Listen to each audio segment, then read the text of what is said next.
Sang Sabda telah menjadi manusia dan tinggal di antara kita.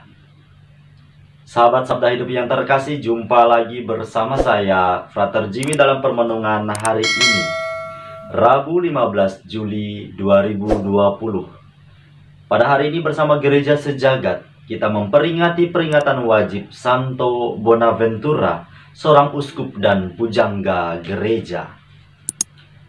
Permenungan kita pada hari ini diambil dari Injil Matius bab 11 ayat 25 sampai ayat yang ke-27. Mari kita persiapkan hati dan pikiran kita untuk mendengarkan dan merenungkan sabda Tuhan. Dalam nama Bapa dan Putra dan Roh Kudus. Amin. Semoga Tuhan beserta kita sekarang dan selama-lamanya. Inilah Injil Tuhan kita Yesus Kristus menurut Santo Matius. Dimuliakanlah Tuhan. Sekali peristiwa berkatalah Yesus, "Aku bersyukur kepadamu ya Bapa, Tuhan langit dan bumi.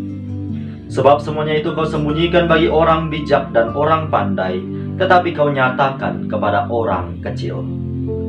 Ya Bapa, itulah yang berkenan di hatimu. Semua telah diserahkan oleh Bapa-Ku kepadaku, dan tidak seorang pun mengenal anak selain Bapa, dan tidak seorang pun mengenal Bapa selain anak, serta orang-orang yang kepadanya anak berkenan menyatakannya." Demikianlah Injil Tuhan. Terpujilah Kristus. Aku bersyukur kepadamu ya Bapa, Tuhan langit dan bumi, sebab semuanya itu kau sembunyikan bagi orang bijak dan orang pandai, tetapi kau nyatakan kepada orang kecil. Sahabat Sabda Hidup yang terkasih, Injil pada hari ini dibuka dengan pernyataan Yesus yang tentu menimbulkan pertanyaan dalam hati kita masing-masing. Mengapa kerajaan surga disembunyikan bagi orang bijak dan orang pandai, tetapi justru dinyatakan kepada orang-orang yang kecil? Sahabat Sabda Hidup yang terkasih, saya ingin mengajak kita pada kesempatan ini merefleksikan apa maksud dari sabda Yesus dalam Injil yang telah kita dengar bersama pada hari ini.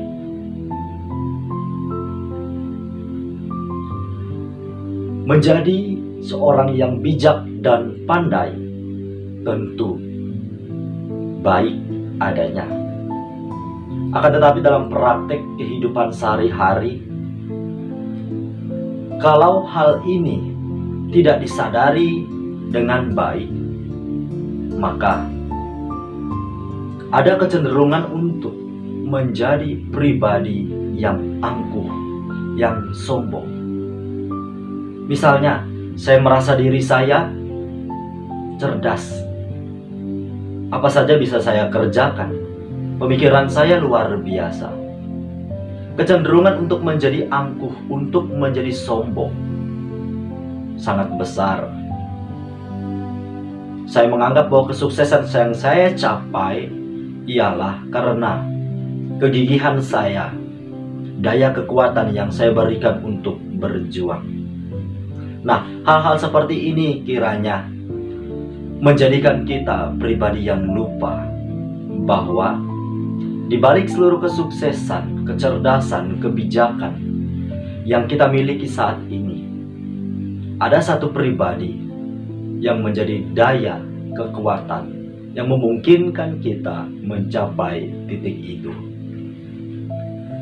Sebaliknya, kerajaan surga dinyatakan kepada mereka yang kecil. Hendaklah kita belajar dari semangat anak kecil yang memasrahkan dirinya seutuhnya pada kasih sayang kedua orang tuanya. Sekiranya demikian pun dalam kehidupan beriman kita. Kita memasrahkan perjalanan hidup kita seutuhnya pada rencana dan kasih Tuhan Allah. Sahabat Sabda Hidup yang terkasih, bahwa dalam perjalanan hidup kita setiap hari ada suka, duka, canda dan tawa, serta baik kesuksesan maupun kegagalan. Mari kita yakin dan percaya, kita serahkan seluruhnya keberhasilan hidup kita, pergumulan hidup kita pada rencana Allah bagi hidup kita masing-masing.